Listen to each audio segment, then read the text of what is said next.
Mains explore में स्वागत है। कठिनाई और परेशानी से बड़ा कोई शिक्षक नहीं होता। बेयर ग्रिल्स अपनी किताब मड, स्वेट एंड टीयर्स में लिखते हैं कि यह बात मेरे जीवन पर एकदम सटीक बैठती है। मैं 21 साल का मस्ती में रहने वाला एसएस का सैनिक था। जवानी, सेहत और गर्लफ्रेंड्स थी। फिर एक एक्सीडेंट ने मुझे पैरालिसिस तक पहुंचा दिया, मुझे डिप्रेस्ड और हताश बना दिया।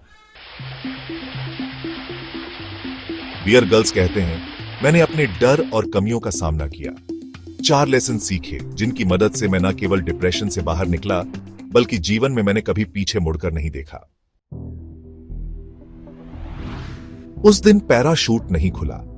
बियर ग्रिल्स कहते हैं कि स्पेशल फोर्स के चलते मैं एक अनुभवी पैराशूट था।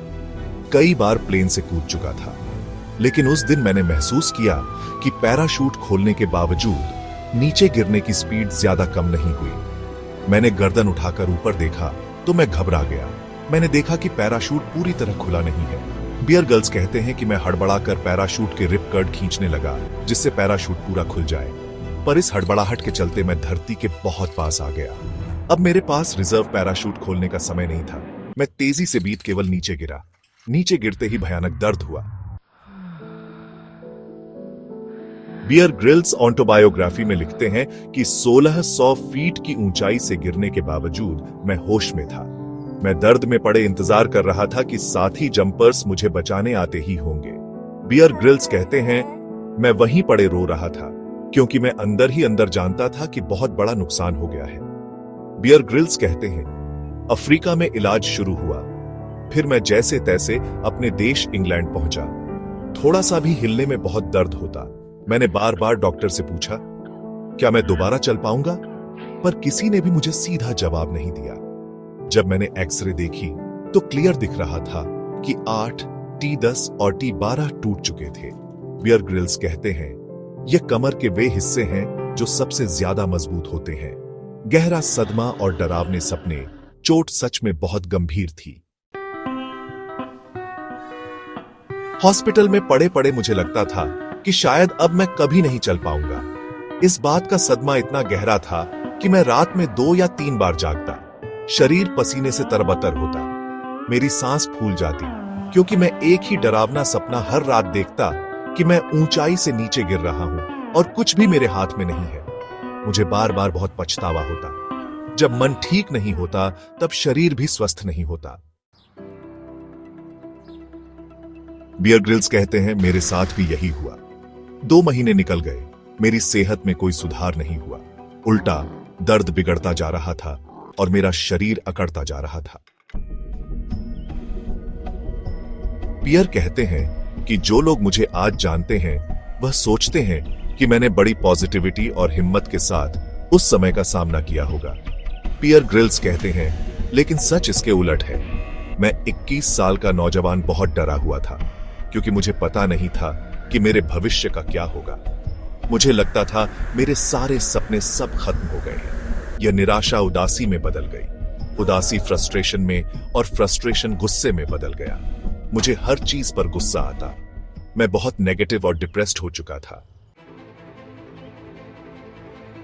बियर गर्ल्स कहते हैं, इस समय मैं अंदर ही अंदर जानता था कि मुझे अपना मन बदलने की जरूरत है। मैं वापस से जिंदा दिल महसूस करना चाहता था।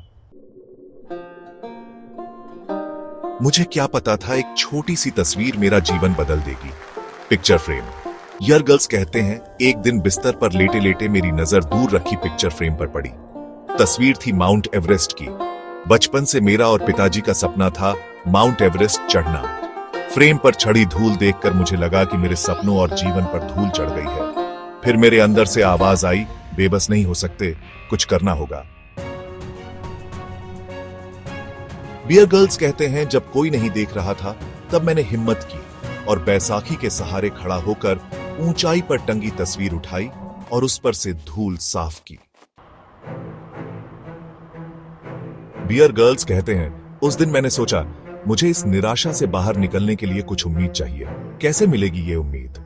यही सोचते सोचते मैं सो गया। लेसन 1, ओनल इज वेल।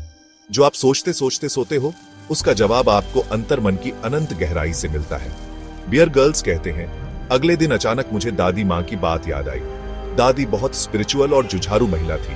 दादी अक्सर मुझसे कहा करती, छोटे बेयर, जो हो रहा है बहुत अच्छा हो रहा है। ओनल इज वेल। यह इंसान है जो शिकायत करता है, खुद को दुखी करता है। दादी कहती, छोटे बेयर, जब भी मुसीबत आए तो हमेशा खुद को याद दिलाओ, सब कुछ उसकी मर्जी से होता है, इसलिए कभी कुछ गलत नहीं हो सकता।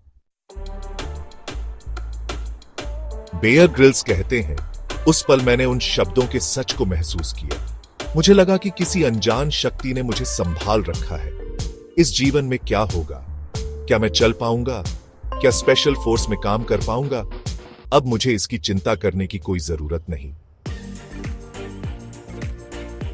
उस पल में इतनी शक्ति थी कि मुझे महसूस हुआ कि किसी ने चिंता का बोझ मेरे कंधों से उठा लिया है। चिंता कम हुई तो उसके बाद धीरे धीरे निराशा और उदासी के बादल भी छट गए। मन स्वस्थ हुआ तो शरीर भी ठीक होने लगा।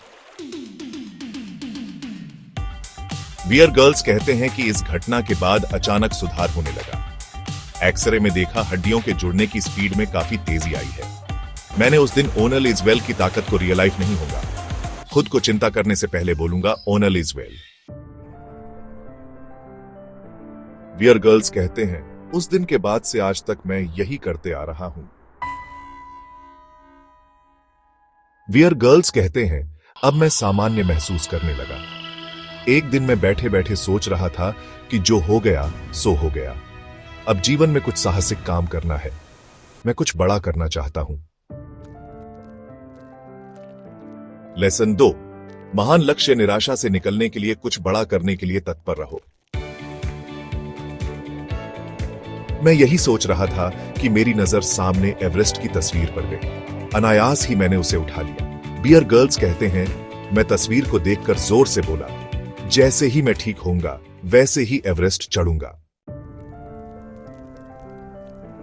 और उस दिन मैंने खुद से दूसरा वादा किया, अपनी पूरी जिंदगी बिना किसी डर और संदेह के जीऊंगा। लेसन 3, जीवन हर हाल में अनमोल गिफ्ट है। बियर गर्ल्स कहते हैं, जब मैं बताता कि मैं ठीक होकर एवरेस्ट चढ़ने वाला हूं तो लोग मेरी बात को इग्नोर कर देते। लेकिन अब मेरे पास सपना था। मुझे जल्दी से ठीक होकर एवरेस्ट चढ़ना था। बियर गर्ल्स कहते हैं, मैं मानता हूं कि लाइफ बहुत टफ है। कभी अन्याय होता है, कभी आपसे गलती भी होती है, लेकिन इसके बावजूद जीवन अनमोल गिफ्ट है। जब आप सपने को जीवित रखते हो, अपने ऊपर विश्वास करते हो, तब यह जिंदगी आपका साथ देने लगती है। आपको अंदर से खुशी महसूस होती है। तब आपको एहसास होता है कि जीवन कितना भी कठिन क्यों ना हो, सपनों का पीछा किया जाए तो यह एक गिफ्ट है।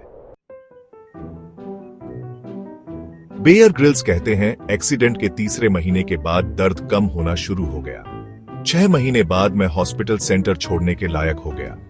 1 साल में पूरी तरह ठीक होने के बाद मैं वापस एसएस आ गया। लेकिन डॉक्टरों ने कहा कि मैं मिलिट्री लॉर्ड के साथ कूद नहीं सकता, पीठ टूटने का खतरा है। इसलिए मैं एसएस में सर्वाइवल ट्रेनिंग सिखाने लगा। लेकिन मैं अंदर ही अंदर जानता था कि एसएस में मेरा कोई भविष्य नहीं है, इसलिए मैंने नौकरी छोड़ दी। लोग पूछते हैं, बेयर, तुमने इतना सब कैसे हासिल किया? इसका क्या सीक्रेट है? Lesson 4, keep going. एसएस छोड़ने के बाद मैं बेरोजगार था और एवरेस्ट चढ़ने की ट्रेनिंग और इक्विपमेंट के लिए करीबन 1 लाख रुपयों की जरूरत थी। बियर गर्ल्स कहते हैं, मैंने 250 कंपनीज को स्पॉन्सरशिप के लिए प्रपोजल लिखे और मैं 250 जगह से रिजेक्ट हो गया। कारण, मुझे कॉर्पोरेट भाषा में बात करना और प्रपोजल लिखना नहीं आता था। लेकिन मैंने खुद से वादा किया था कि मैं बिना किसी डर और संदेह के जीऊंगा, इसलिए रिजेक्शन के बावजूद मैं नहीं रुका।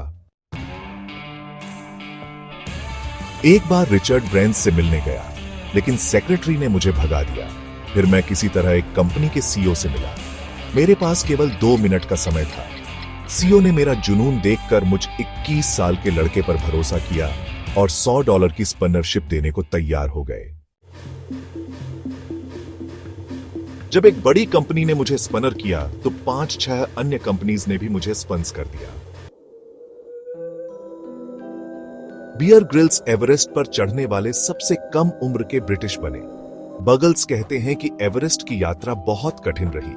2 बार मेरी जान जाते जाते बची। 4 साथी जीवित नहीं रहे, लेकिन इस यात्रा के बाद मेरा इन 4 लेसन्स पर विश्वास पक्का हो गया। मैं लोगों से इसी बारे में बातें करने लगा और लोग मुझे अपनी कंपनीज के सेमिनार में बुलाने लगे। होते होते मैं कुछ डॉक्यूमेंट्री में आया। फिर एक दिन हमने मैन वर्सेस वाइल्ड का पायलट एपिसोड बनाया। बेयर गर्ल्स कहते हैं जो मैंने डिप्रेशन में सीखा था, उसकी बदौलत मैंने जीवन में कभी पीछे मुड़क नहीं देखा। समरी, जो आप सोते सोते सो जाते हो, उसका जवाब आपको अंतर मन की अनंत गहराई से मिलता है। बियर गर्ल्स को भी मिला लेसन 1 ओनल इज वेल, जो कुछ हो रहा है बहुत अच्छा हो रहा है। जब सब कुछ उसकी मर्जी से होता है तो कभी कुछ गलत हो नहीं सकता। बियर गर्ल्स कहते हैं, मैंने इन शब्दों के सच को अपने अंदर महसूस किया और खुद से वादा किया कि अब मैं किसी चीज के लिए दुखी नहीं होगा। खुद को चिंता करने से पहले बोलूंगा all is well. Lesson number 2, महान लक्ष्य कुछ बड़ा करने के लिए तत्पर रहो। बियर गर्ल्स कहते हैं, मुश्किल से बाहर निकलने के लिए कुछ और बड़ा करने को तत्पर रहो। बेयर ग्रिल्स ने खुद से दूसरा वादा किया, अपनी पूरी जिंदगी बिना किसी डर और संदेह के जीऊंगा। लेसन नंबर 3, जीवन अनमोल गिफ्ट है, क्योंकि जब आप अपने सपने को जीवित रखते हो, अपने ऊपर विश्वास करते हो, आपको अंदर से खुशी महसूस होती है। तब आपको एहसास होता है कि यह जीवन कितना भी कठिन क्यों ना हो, सपनों का पीछा किया जाए तो जीवन अनमोल गिफ्ट है। लेसन नंबर 4, कीप गोइंग, बिना किसी डर और संदेह के जीना मतलब निरंतर आगे बढ़ते जाना। और बेयर ग्रिल्स ने जीवन में आखिर तक यही